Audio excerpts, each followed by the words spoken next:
Hello, I'm Sanjay Pulipaka. Welcome to the latest edition of Global Perspectives.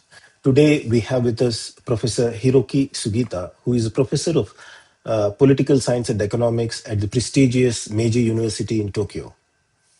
His areas of research include, among other things, American politics, diplomacy, geopolitics, and Middle East studies. Prior to joining the academic world, he was a journalist, a reputed, well-known journalist with Kyodo News Agency. Welcome, Professor Sugita-san. Thank you very much for inviting me, Sanjay. It's a great honor to be with you and your audience in India and more broader world. Thank you. Thank you very much. Thank you for joining. Professor Sugita, before we jump into the contemporary geopolitics, you had a very interesting journey as a leading journalist and then moving into the academic world. How do you see this transition? Do you see this actually as a transition or continuation of the same work through a different means? Yeah, actually, at this moment, I have two hats. First one is I'm still writing about the geopolitics and the international affairs and Japan foreign policy.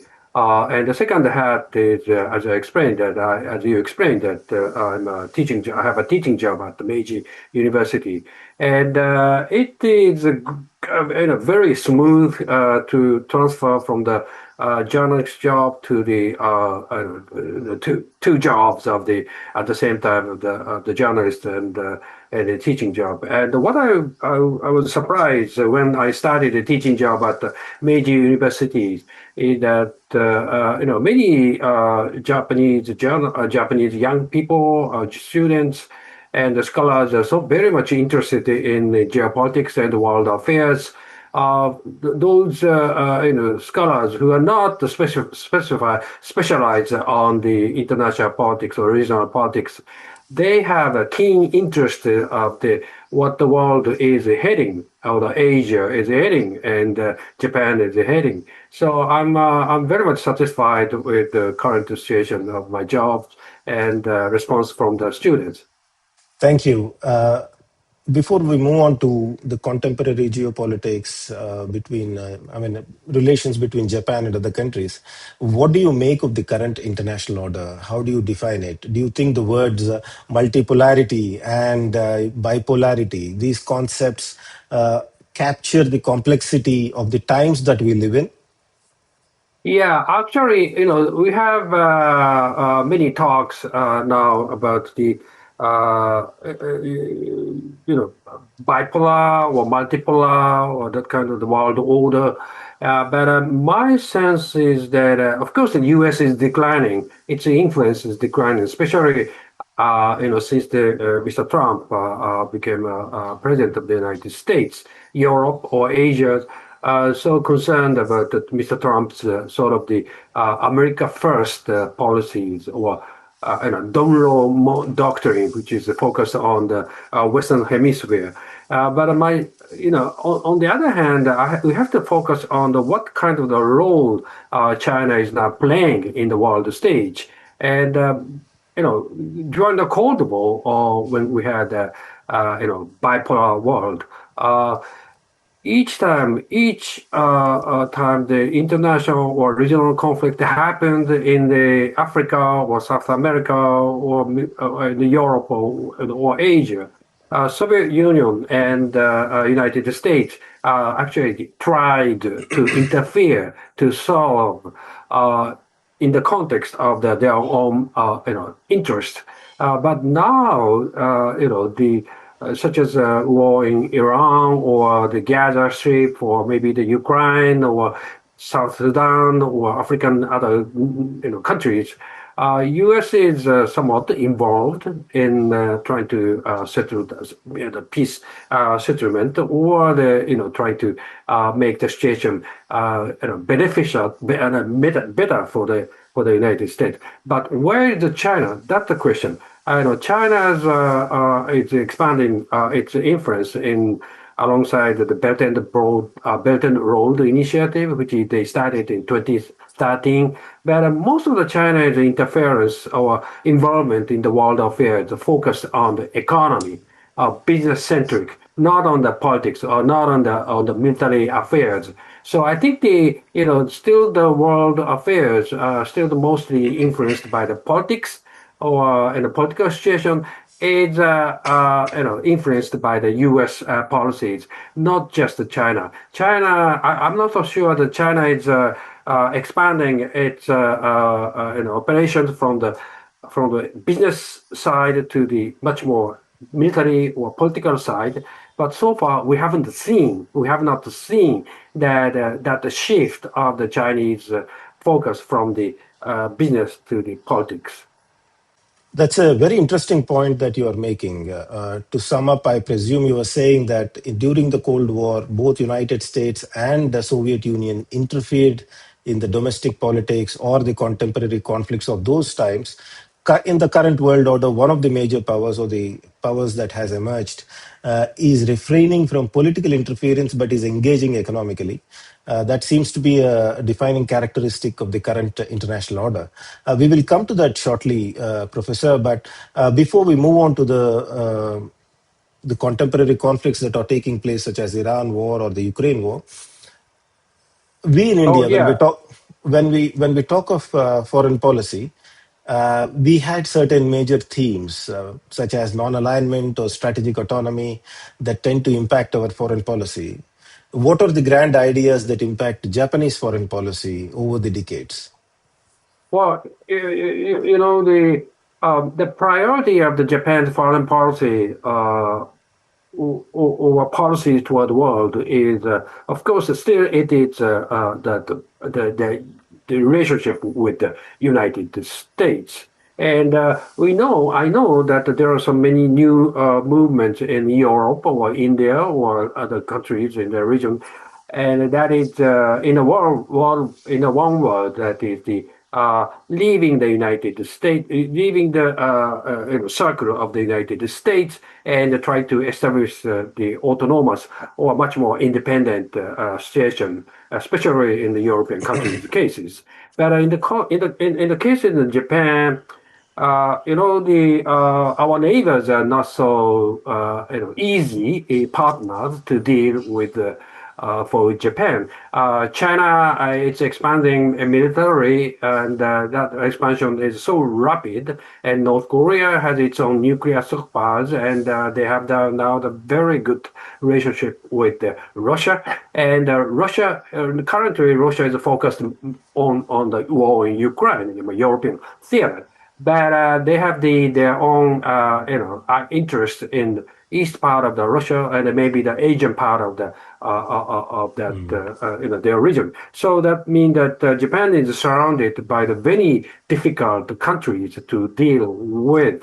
And in the case of Europe, they have nuclear powers, the nuclear weapons power. That means that the UK and France, and they have the NATO, that military framework that is very, very mighty one. Although that the U.S. is not showing a good interest, a big interest in keeping the NATO, but we don't have the NATO in East Asia, so that only the reliable partner or reliable military or security framework is the U.S.-Japan alliance, and. Adding to that, core, framework for the Japan security, we are trying to, expand our relationship with Australia and India, of course, and South Korea and the Philippines. But India is geographically, and I would say that far, far away from the Japan, and Australia. It again the far away from the Northeast Asia, and South Korea. It's a very strong country and maybe very, very reliable country, but we still have some kind of the history issue. Which is rooted on the Japan's war activities and during World War II. So they have there are some people in South Korea still they have some animosity toward Japan. So we don't have the sort of the reliable partners close to Japan as European countries have in the European continent. So that's the way that the Japan's way to deal with foreign countries is our priority in the United States. You were just saying that United States constitutes an alliance, or the alliance partnership that you have with the United States is the top priority in the way Japan visualizes the politics of that region. In the past 1 year, I think the Prime Minister of Japan, Sanaetakaichi, had two quick summit level meetings with President Donald Trump. How do you see the US Japan relationship evolving? Because, as you know, many parts of the world are having tough time dealing with US President and his policies. How do you think Japan has fared in this regard? And Prime Minister Takaichi, how has she reached out to President Trump? Well, I think that overall she handles the United States very well, especially the Mr. Trump, because the Mr. Trump is a very sort of the sometimes very unstable.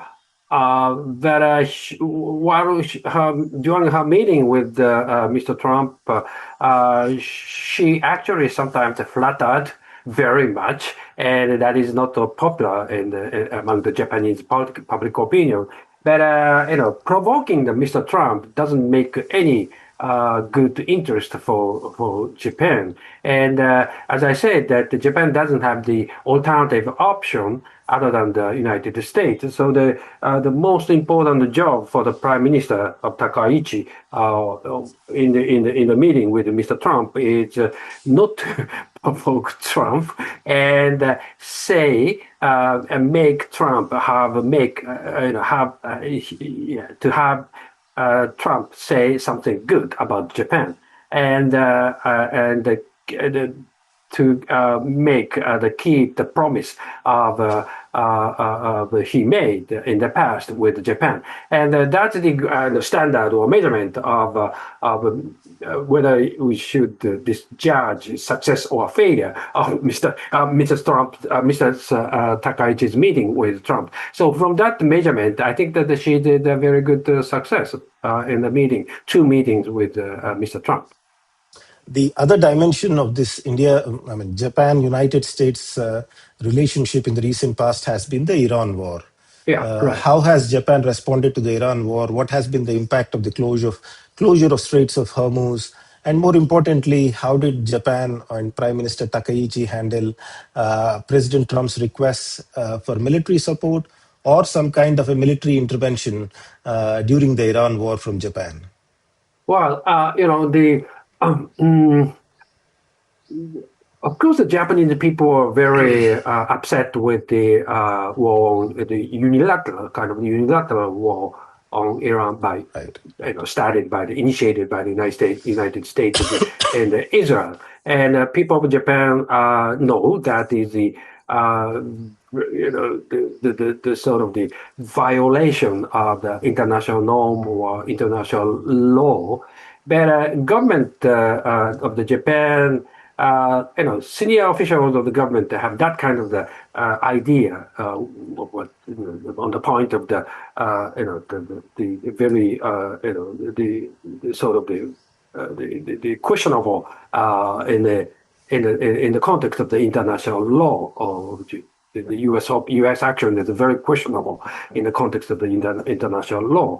But the point is that whether you say to Mr. Trump or not, or whether you say to U.S. government or not, and as I said that speaking loudly about that point of the international legality of that of the U.S. action on Iran is not the interest for the Japan. So what Japan dealt what is dealing with the U.S. action on Iran is that to suggest the U.S. side and the Iranian side to have the peaceful agreement to settle down, finish the war, and ask Iranian side to open the Strait of the Hormuz, because of the Japan's oil is more than 90% of the Japan's oil is coming from that area. So that is the sort of the vital choke point for the Japan's energy security. So that is the asking the Iran to open the Strait of Hormuz. That is the second point. And the third point is that diversifying the sources of the oil. Before the February 28th of this year, as I said, that the 90 or 95% of the Japan's oil is from Middle East, and most of them from the region of the Persian Gulf. So now we are buying more oil than the United States, or natural gas from more natural gas from the Australia or Malaysia or other countries. So the diversification of the source of the energy is the third option. And as I mentioned, the big point is that Mr. Trump asked to do more on military field from Japan, and Japan said that Japan Constitution said that Japan doesn't have the power or military power to solve the international conflict. So Iran war is an international conflict, and according to the Japan Constitution, Japan cannot get involved to solve the conflict, the war on Iran. Using our military. So that is the limitation of the Japan's actions or activities from the constitution, the provisions. So that is the limit. And I know that Mr. Trump is not happy with that Japan's response. But, Japan's trying to show that Japan will invest so much on the U.S. Business, and in other field of the diplomacy or world affairs, Japan is trying to be sided with Mr. Trump, even though that being sided with Mr. Trump is not happy for the European partners. But to compensate what Japan cannot do on the military field and the war in Iran, the Japan is trying to making up for the Continuing with loss. this, Yeah. please go ahead, please. Yeah, so the Japan is trying to make up for the loss of for the dissatisfaction of Mr. Trump on the Japan's limit or restriction on the military cooperation with the United States on the war in Iran. Thank you.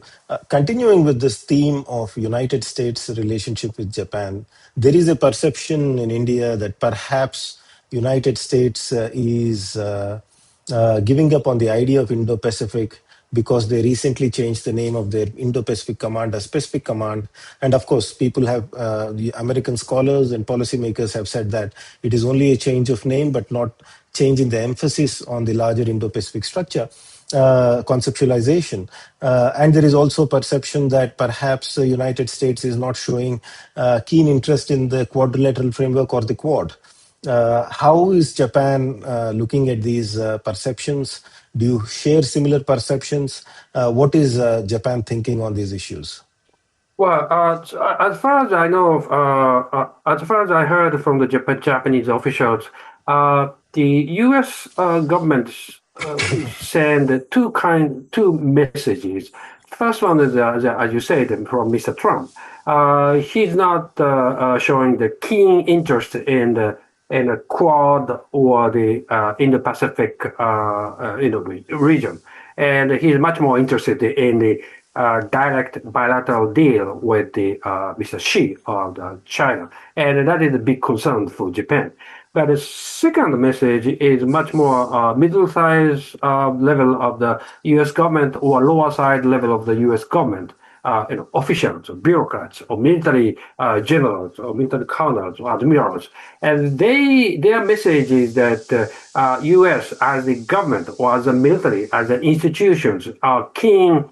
Were very much interested in getting involved in the region, and the purpose of the getting involved in the region is to cope with China, to alongside with the government or countries of this region. So there are some kind of the contradiction from the messaging of from the United States, and so far.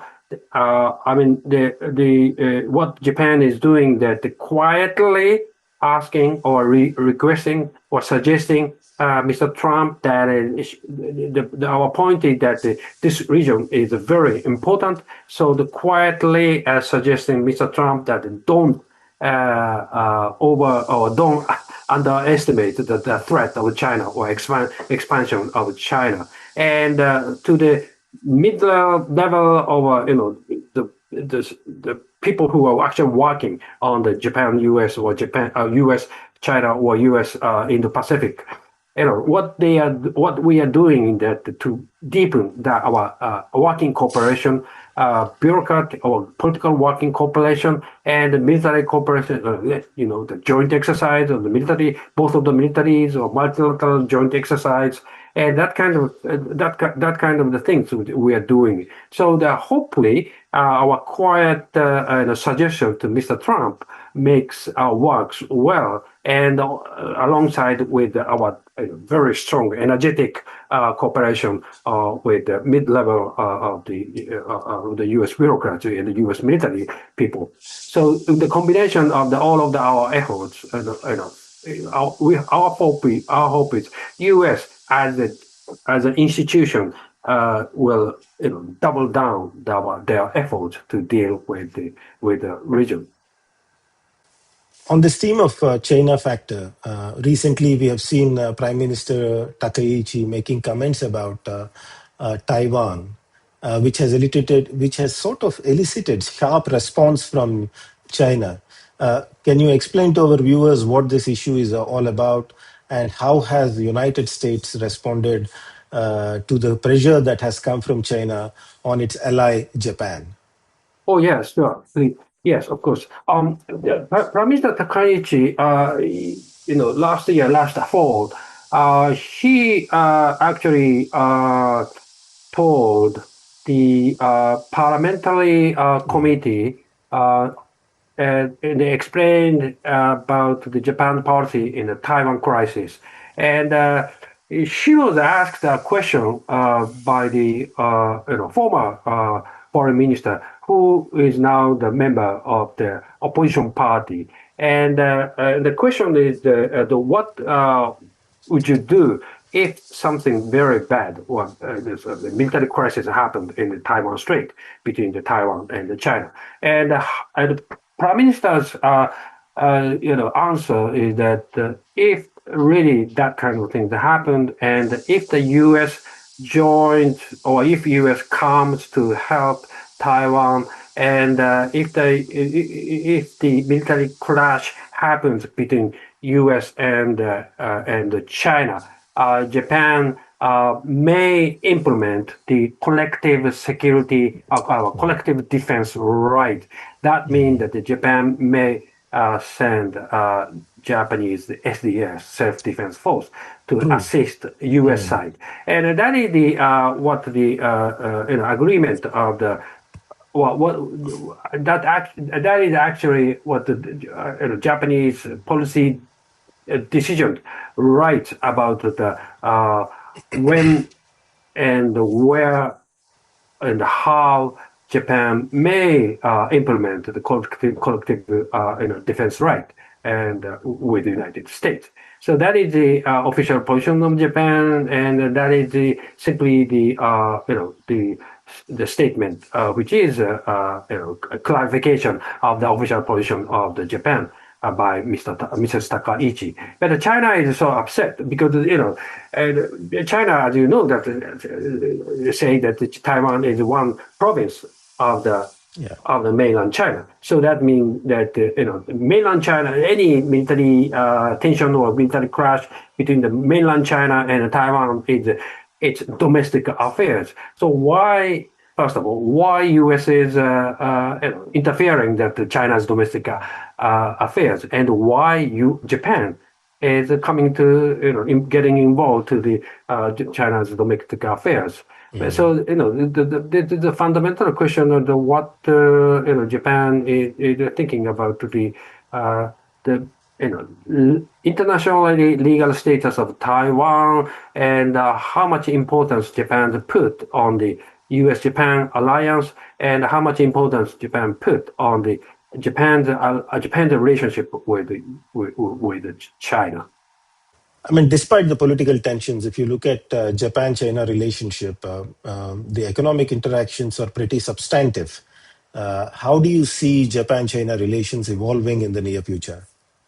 Well, the for Japan, China is the one of the most important partners in especially the economic and business aspect, business fields, and I think that overall, Japan's business in China is doing very well, even though some of the tensions we have now.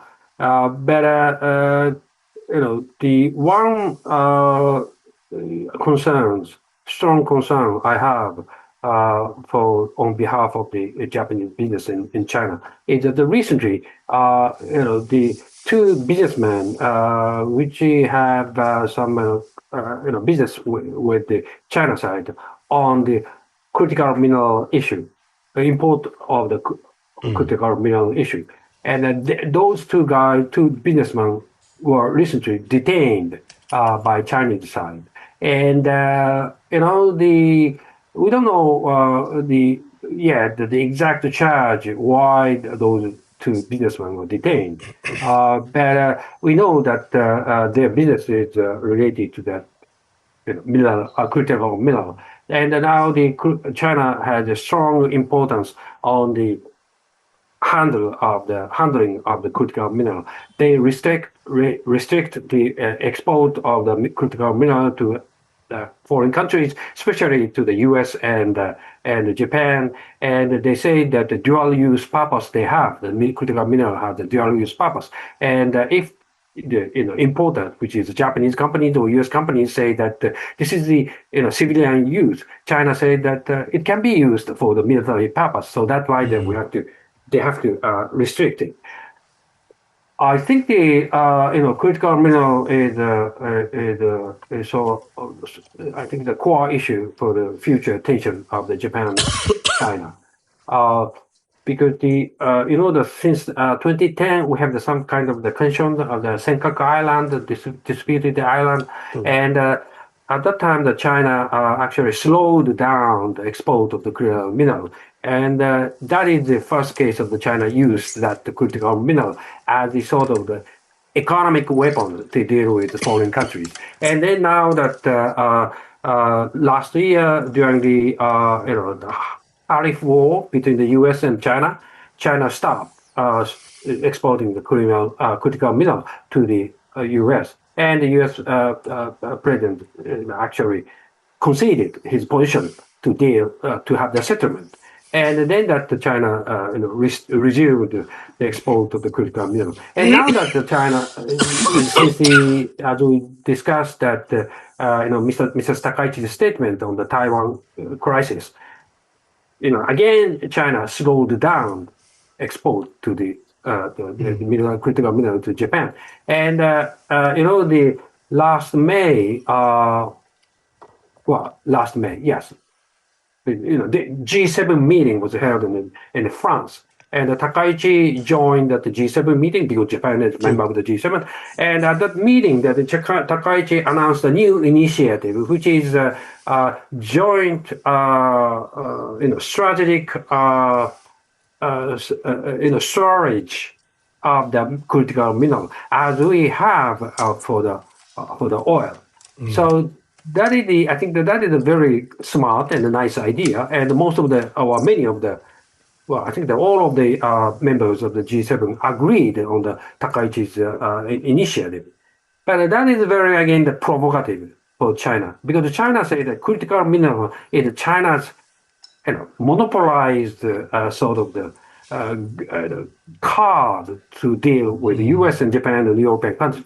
And now the Takaichi is trying to compete with China, and Takaichi is trying to be a leader of the critical mineral in the Western countries. And the purpose of that initiative is to fend off the Chinese very aggressive critical mineral cards and exercising. So that is very provocative for China. So now that China I think that is getting very, very aggressive and critical mineral sort of war with U.S. Yeah, so that is a big concern for the Japanese business persons in China.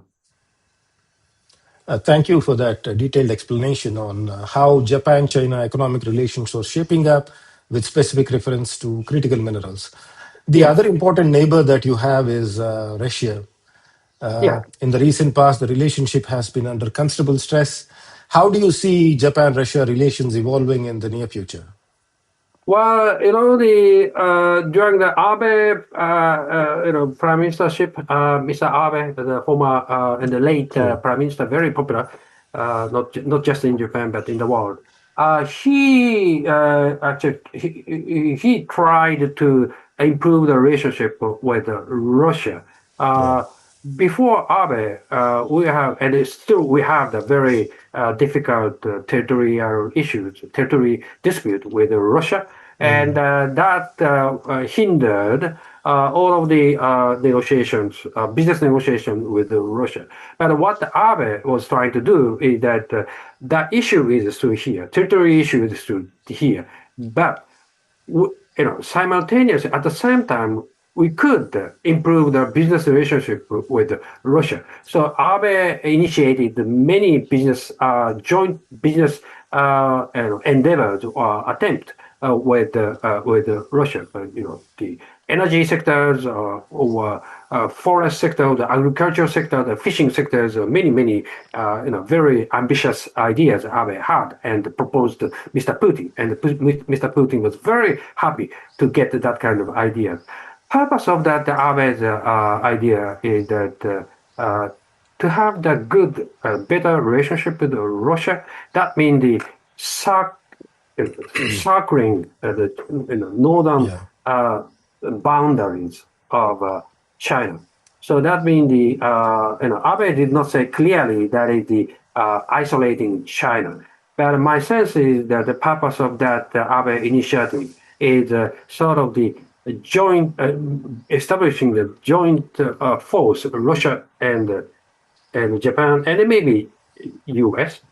to deal with mighty China, and that makes the Japan that would make the Japan position very stronger and than the Japan independently to deal with China and by Japan itself. So that was a very good position. But now, Japan, I'm sorry, Russia started a war in Ukraine, and even with that kind of the, circling China strategy is a very good and wise one, but Japan cannot have that good relationship with Russia now. So first of all, Japan has, I mean, Japan need to see Russia, going to the negotiating table with Ukraine and showing some sign that Russia is ready to have the to sign the deal with Ukraine to stop the war. So that is the first thing that we have to see, and otherwise we can't move to Moscow. Of course, there are some people who are going to Moscow, but government cannot move to Moscow to deal to have talks with Mr. Putin. You seem to be saying something very important. You seem to be saying there is a strand of thinking in Japan which believes that it is important to develop a positive relation with Russia to deal with China, Yeah, but the Ukraine war has complicated things. yeah, right. The other important dimension in Shinzo Abe's reach out has been to India, for instance. I mean, the scale of the upgrade in the relationship, India-Japan relationship had under Shinzo Abe was phenomenal. How do you see India-Japan relationship in the recent past? And specifically, how do you evaluate Prime Minister Takaichi's recent visit to India?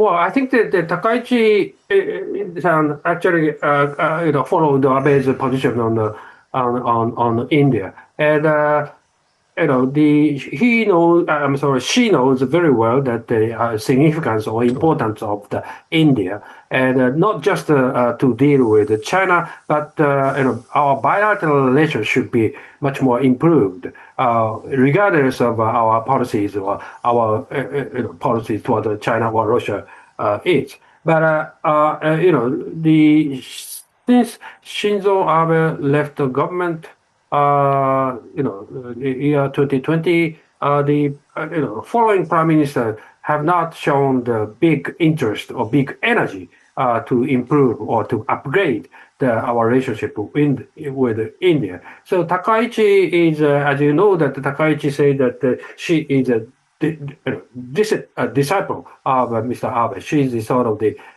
student of the Abe school. So that what she is doing in India is revive the Abe's relationship with the Prime Minister Modi, and especially I'm interested in the 3 points, which is the potentially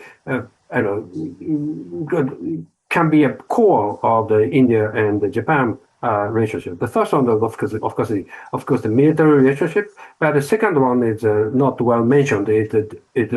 It's some fields of the economic statecraft or economic security policies, rare earth joint venture, and also the AI joint development, and also the other energy cooperation. Especially, I'm not so sure this initiative called Power Asia is familiar with the Indian people, but Power Asia is I think, a very good initiative of Japan that is, financing the Asian energy companies, and make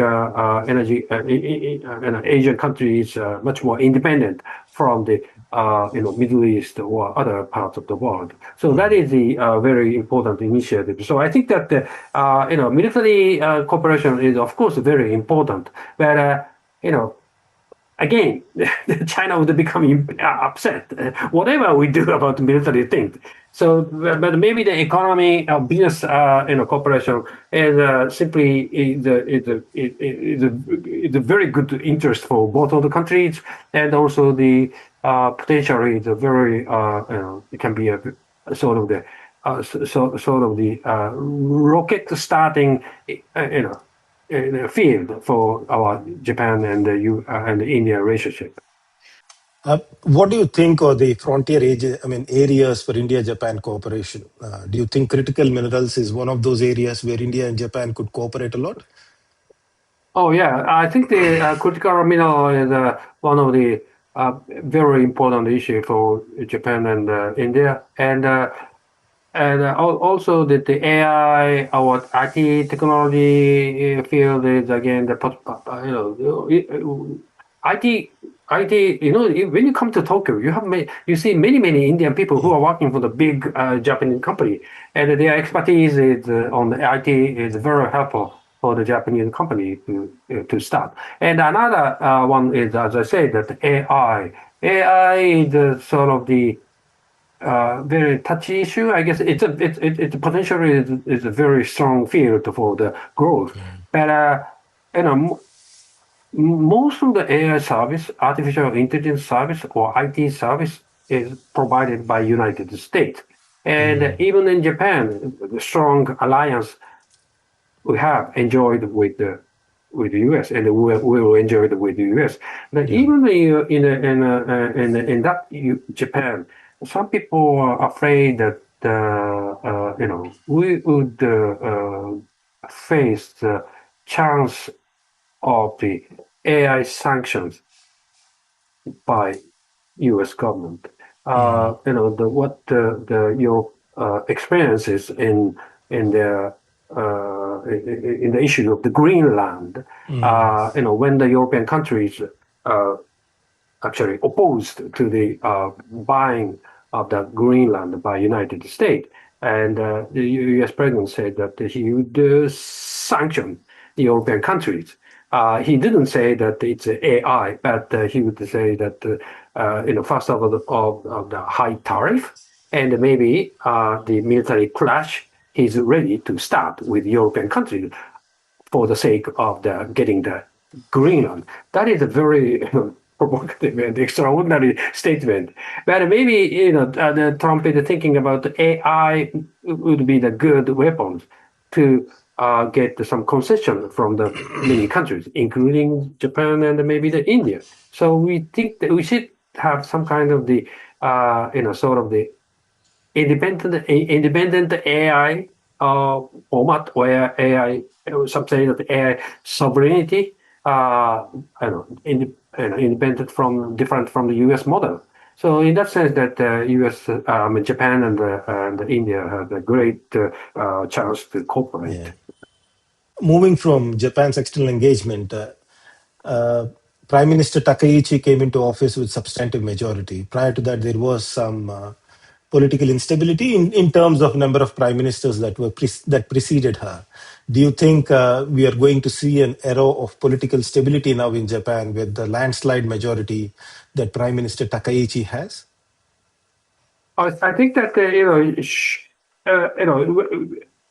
now 6 months have passed since the last election, when Takaichi and her party had landslide victory, and almost I think almost 10 months have passed since the Takaichi became prime minister, and in the Japan's political cycle. Half months, I'm sorry, half a year, the inauguration of the prime minister, or half a year since the big victory in the last election, the prime minister's popularity would go down, like sometimes it's 30s or 20s. But in her case, it's quite different. She still enjoys the 60 or 50% popularity among the Japanese public. That is quite a rare case. I think there are some reasons. The first one is her way of the communication is quite different from the past male prime ministers.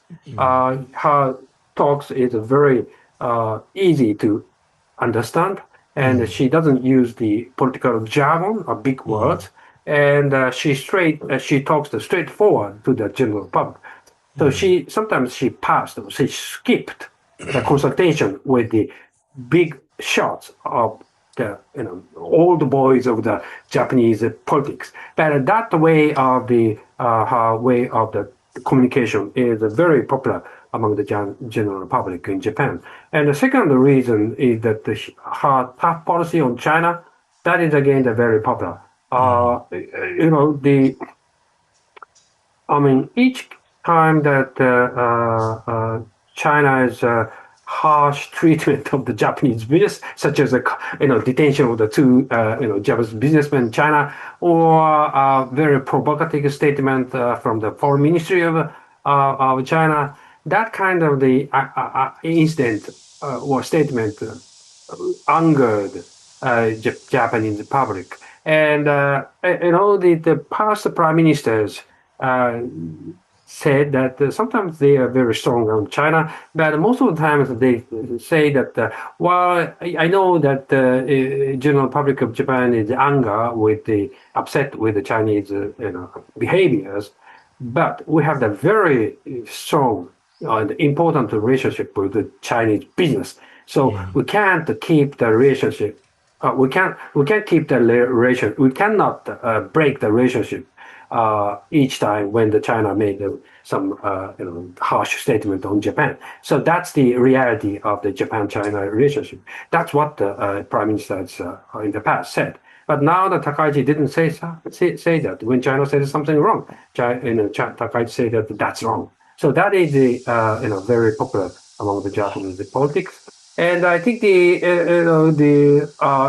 economic policy, that is again the very, very popular. And Takaichi say that we need a strong policy, strong economy to give the good chances for the Japanese public, especially the young people. That's the very popular. And those three reasons, I think, 3 or 4 reasons, I think, explain why Takaichi still enjoy the good numbers.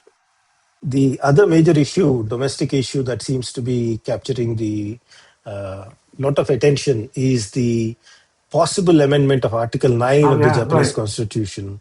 Where do you think, what is this Article 9 of the Japanese Constitution, and why do you think Prime Minister Takaichi wants to amend it, and what are its implications for its foreign policy?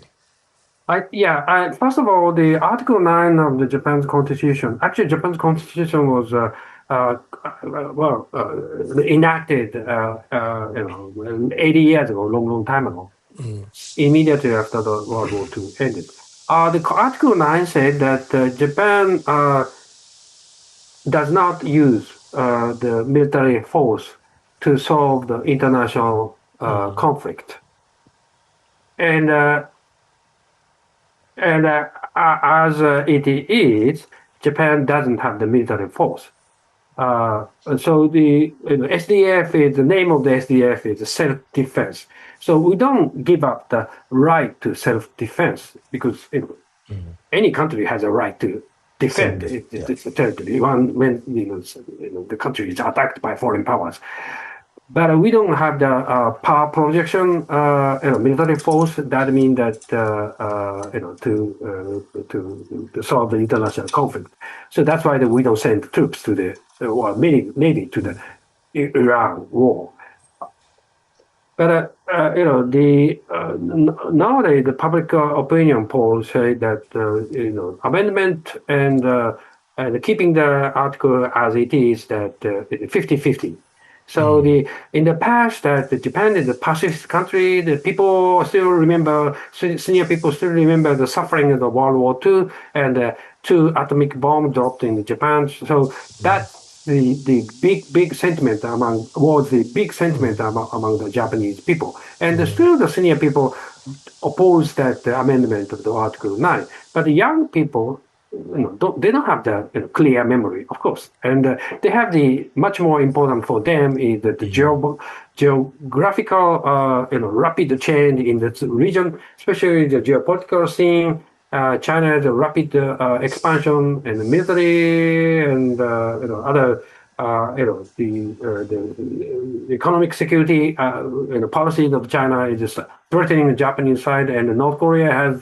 Some say that the 60 or 70 nuclear bombs, and Russia is fighting war in Ukraine. And some say that if once Russia stopped the war with Ukraine, then Russia moved toward the east and will start some war in this region. So that with that kind of the environment, young people have the great fear of the future of Japan and the future of themselves. So for them, the current Article 9 of the Japanese Constitution is the big question.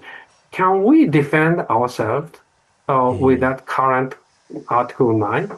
So sometimes we have to do something, preemptive strike or preemptive measure to deter the other country to start the war with Japan.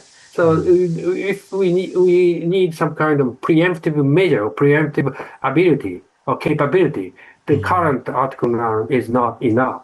So that for them, for that thinking, or for that young people, they say that it's time for Japan to change the Article 9. And Article 9 was created in 80 years ago, and since then that nobody could touch on not just Article 9 or the other articles of the Constitution. So they say that it's time to change and adjust Japan itself to the world or regional environment. The other major issue, domestic issue that seems to be capturing the lot of attention is the possible amendment of Article 9 of the Japanese Constitution. Where do you think, what is this Article 9 of the Japanese Constitution, and why do you think Prime Minister Takaichi wants to amend it, and what are its implications for its foreign policy?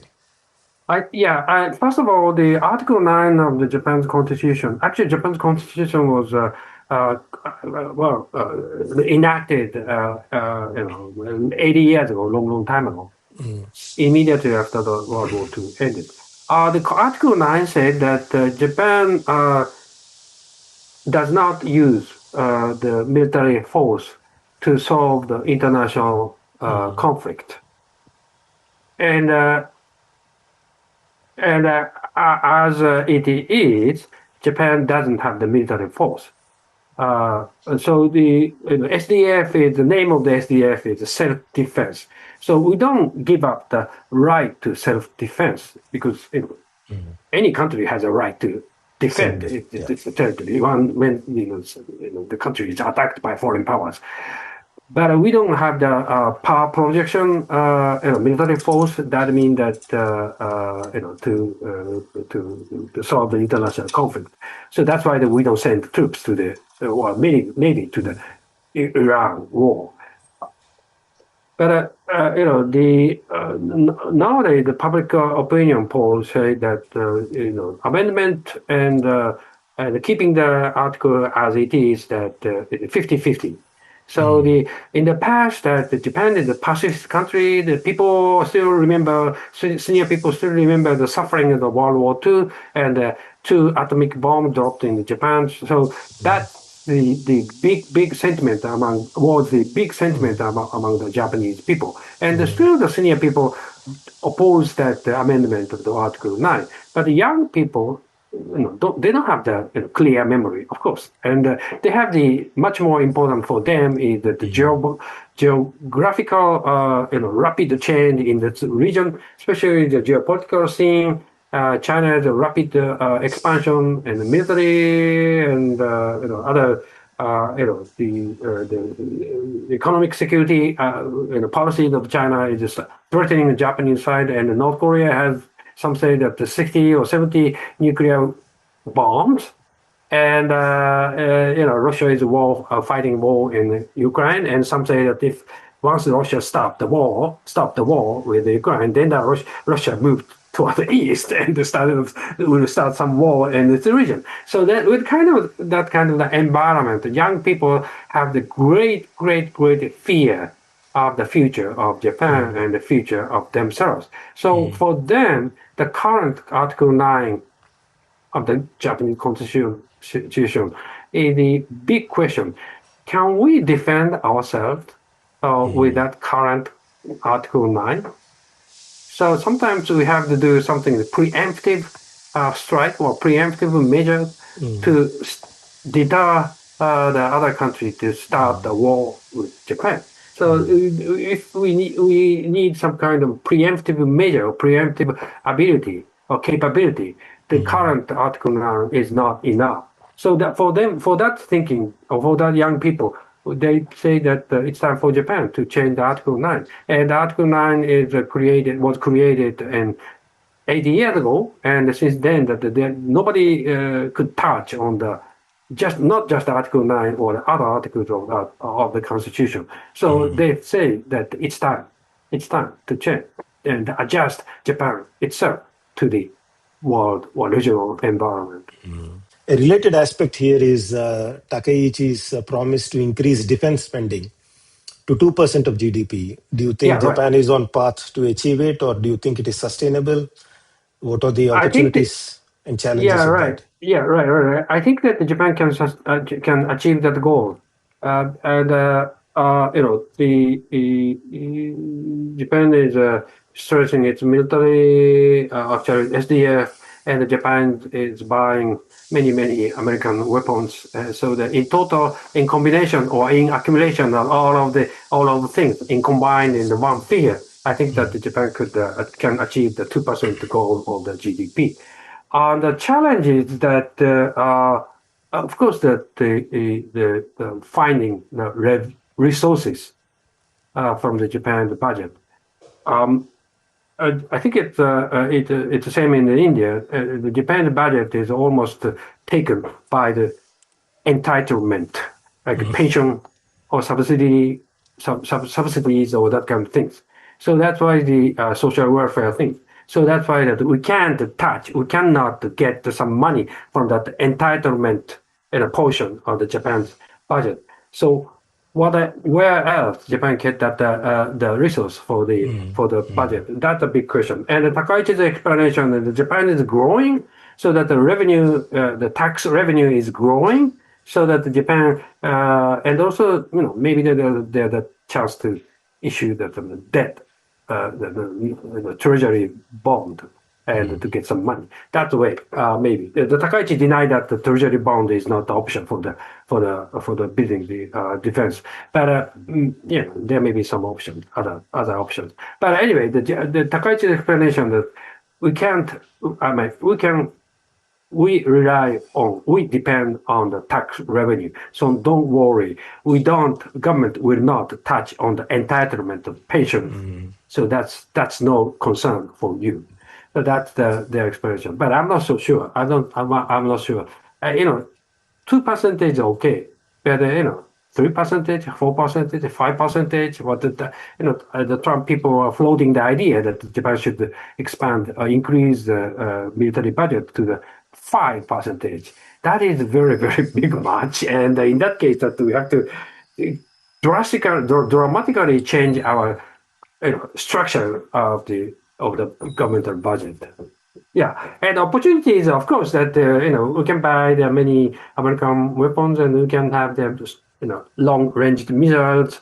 So we have to improve our sort of the interoperability with the U.S. or with Australia, with South Korea, and that is a good, I think, a big plus for Japan. And of course, that we can improve the deterrent capability of our SDRs. That may send some kind of message to the other countries in the region, and also the AI in what Japan and drone AI and Japan and doubling down or strengthening, and what we saw in the first day or second days of the U.S. operation in Iran. And the second hour of the U.S. operation in Venezuela. That means that the AI is necessary part for the military operation, and Japan, the military budget. I think that some portion of the military budget should be, could be, or would be used for the development of the military AI, and that is the necessary course of Japan. Yeah. Talking about budgets, do you think Prime Minister Takaichi has her own brand of economic philosophy, like Abenomics? Does she have her own way of understanding the reform process that needs to be done in Japanese economy? What is your thinking on that? Yeah, I think that basically her policy on the economy is sort of the making the strong Japan, and her very famous or her point of the economic policy is the strengthening the 17th growth field, including AI or the pharmaceutical and critical mineral or defense or financial sectors, and it's sort of all of the things. And some criticize that it's too much, too many, and the government should focus much more, 2 or 3 or 4 specific issues. But Takaichi said that we don't know yet which side is successful and which side is falling. So we have to start all of the things at the same time, and we will see that which one we should double down which field we should double down the budgeting. So that is the policy. But on the other hand, she is she has a populist face, I guess, and that means that her policy is decrease the number of the consumption tax. So far, our consumption tax is quite low in comparison to the other countries. Basic consumption tax is 10%. So if you buy something at the Japanese store, you have to pay 10% for the tax. For food, food is essentials for the people. The number is 8. The Takaichi's policy is that for the food tax policy, from 8 to the 1%. So the 7% deduction. Now that is very challenging, and economists oppose that idea. and some say that it is a very populistic idea. And Takaichi pronounced that the deduction or reduction of the tax, consumption tax in the campaign time in last year. So she said that she needs to keep the promise, and she needs to get the deduction with the whatever happens that have own policy. But that is something very concerned for me. But if the government reduce the tax, then that the budget is shrinking, and that is a very populistic idea. And I think that so how you can give the money in the 17th field with the smaller revenue. That is a big contradiction. So that is she's the kind of the mixture of the two faces. Sort of the strong economy, strong Japan, strong technology, and Japan should be always the tier one nations of the world stage. And that means that we need a strong technology, strong economy. But on the other hand, Japan, as a politician, she needs to satisfy her supporters, and her supporters, someone that very poor, and nobody likes to pay tax when they buy something at the store. So that reduction of the tax. But I think that is I don't think that any major countries actually that kind of the reduction of the tax. Well, I don't know. Yeah.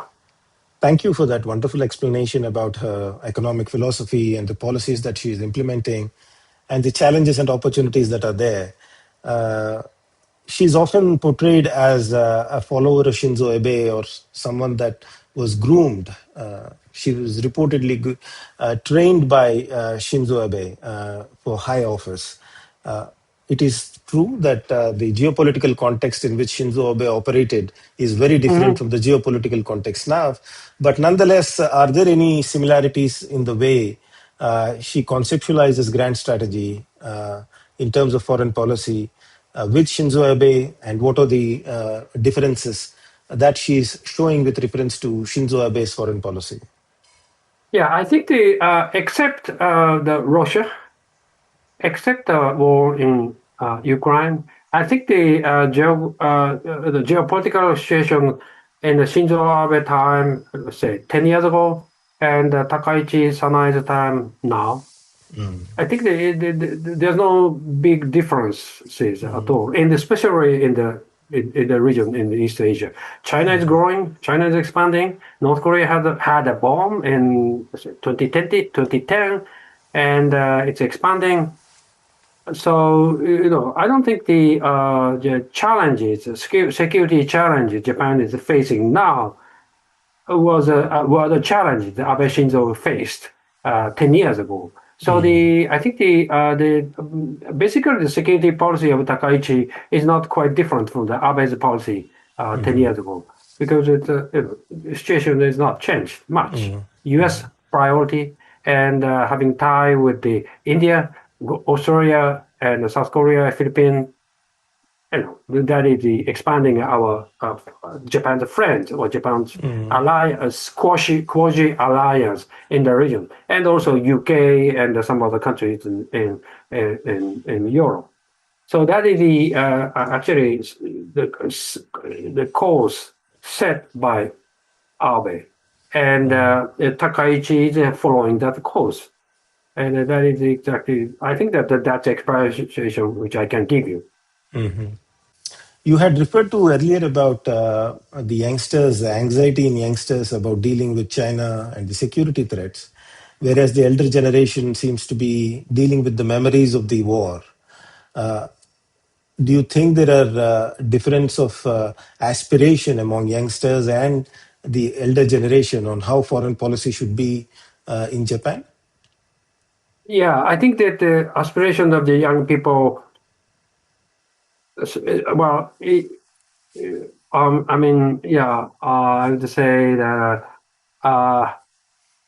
you can't say the young people in the world about aspiration of the young people in one word or one sentence. There are so many young people in Japan, shrinking population, aging Japan, but still we have the many millions of young people, and I think that the commonality of the young people, the aspiration of the many people, many millions, is that to get a good job, good salary, good treatment from the bosses or from the companies, from the institutions.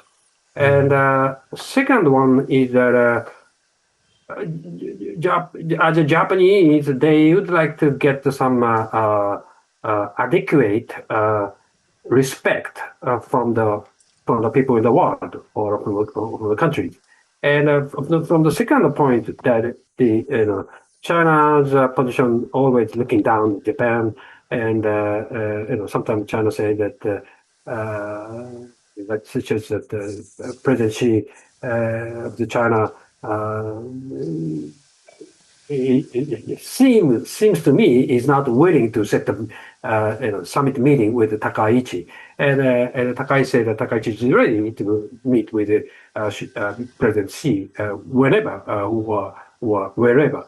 But that attitude of behavior of Mr. Xi was something showing that disrespect to the Japanese people. So that is not a good impression Japanese young people have on China. So I think the aspiration of Japanese young stars are international stage, Japan, they have that knowledge that the 80s or 90s, early 2000, Japan was respected very much, and China was very weak, and North Korea did not have the nuclear bombs, and North Korea was a much more poor country, and Russia was after the Cold War ended, Russia actually begged Japan to help assist Russia, and young people, even the young people, have that kind of memory. So from that memory, the current Japan situation in the world stage is not a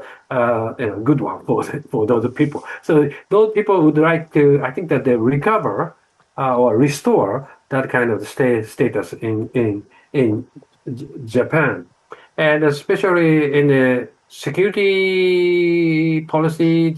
Young Japanese people think that Japan's current security policy is not enough. Well, past policy is very wrong and bad. So we should strengthen or build up our military. And even though they know that if Japan's military expands, that means that they, teens or 20s or early 20s, late 20s, they may be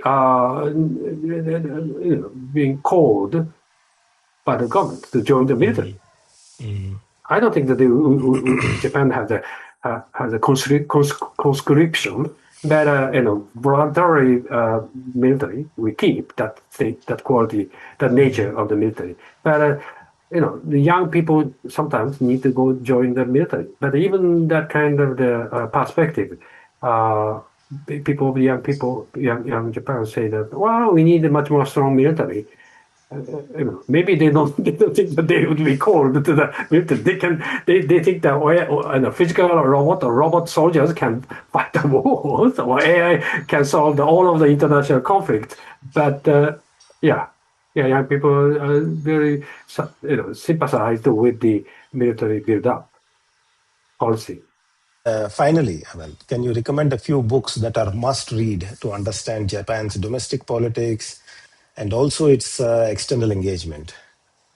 Well, I'm sorry, I couldn't find books on Japan written in English, good English. books written in English. So my recommendation, all of my recommendations, which are two books, Japanese, written in the Japanese, but there are so many good translating AI systems, so you can read and interpret it in English or other Indian language. The first one is the title of this book is Two Defeats of Japan after two defeats in Japan after the World War II. That means that the first defeat is, of course, it's a defeat in World War II, and the second defeat is the the bubble burst of the Japanese economy in the middle of the 90s, and since then Japan could not restore the economic might, economic power.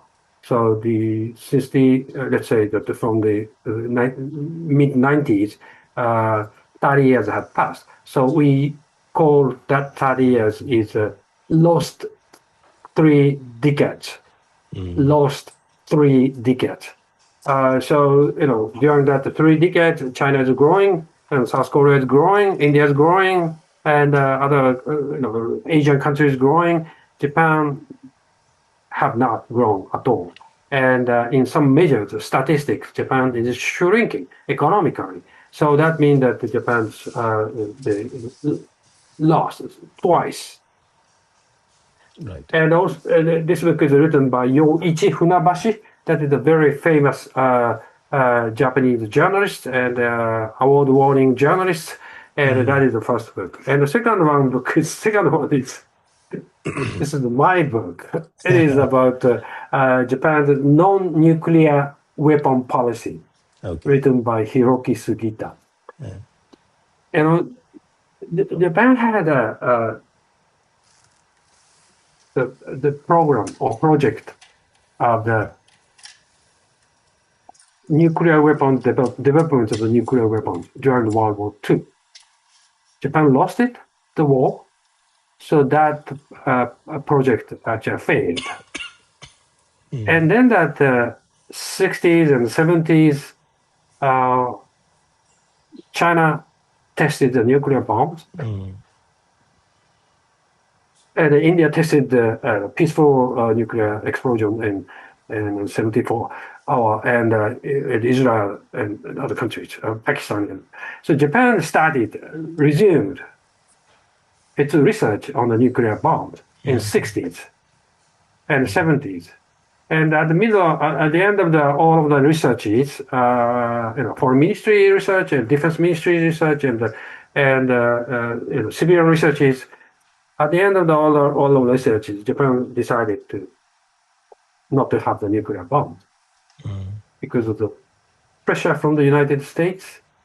And still Japan was a Pacific country, a peaceful country, peace-loving country.